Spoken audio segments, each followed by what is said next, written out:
ito po yung dati hinihingan ng isang tao na gustong i-process yung birth certificate niya at may pa-line up siya sa senior citizen, hinihingan siya ng 3,000. So nung na-vlog ko siya, mga idol, ito po, sabi ko sa kanya, wala kang gagastusin ni sentimo.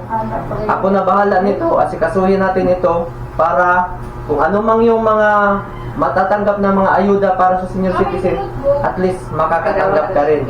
Kasi po, yung mga idol, ang ginagawa niya mga idol, kumukuha lang po ng mga kahoy na nagsisuluntangan dyan sa Agusan River para gawing panggatong, ibibinta niya.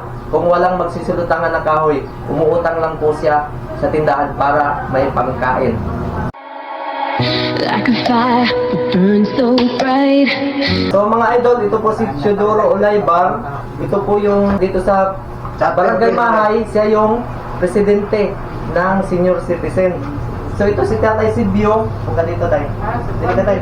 Dili ka tayo. So ito si Tatay Silvio mga idol. Nag-edad na siya og mga 70 anyos, wala pa gihapon siya ay senior citizen. So ito yung pinaka main purpose natin, bakit natin na-vlog si Tatay Silvio, dahil po kailangan niya ng birth certificate. So ito po siya yung hinihinga ng 3,000 para lang maipa-line up sa senior citizen. So nung na-vlog ko siya, mga idol, ito po, sabi ko sa kanya, wala kang gagastusin ni sentimo. Ako na bahala nito, asikasuhin natin ito para kung ano mang yung mga matatanggap na mga ayuda para sa senior citizen, at least makakatanggap ka rin.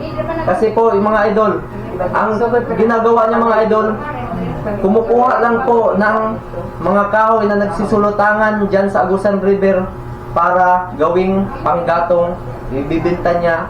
Kung walang magsisuluntangan na kahoy, umuutang lang po siya sa tindahan para may pangkain. So ito po yung buhay niya mga idol. So na-vlog natin siya. Ngayon po, kailangan po natin senior citizen ID. So meron na po siya.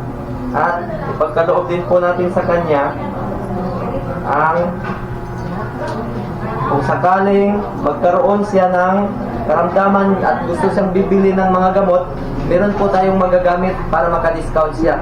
So ito yung ipapakita sa kanya. Kaya nandito ako sa Office of the Senior Citizen dito sa Barangay Mahay para ako asang i-intrigar diri kay Presidente. So mauna ni siya.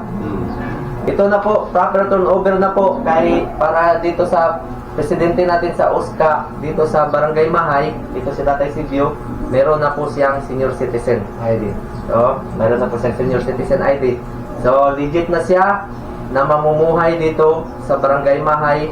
Dito na po yung information niya lahat at makakatanggap na po siya ng anumang mga ayuda. So, maraming salamat sa inyo, sa lahat ng mga solid supporters natin dyan, sa lahat ng mga nanonood, na mga sponsors, tumutulong sa mga mahihirap. Maraming salamat po. So, nandito po tayo sa Barangay Mahay. Ito na po, si Tatay Silvio. Oh, ito na po siya. So, na dati, patawa-tawa lang, pero yung isipan, napakalungkot.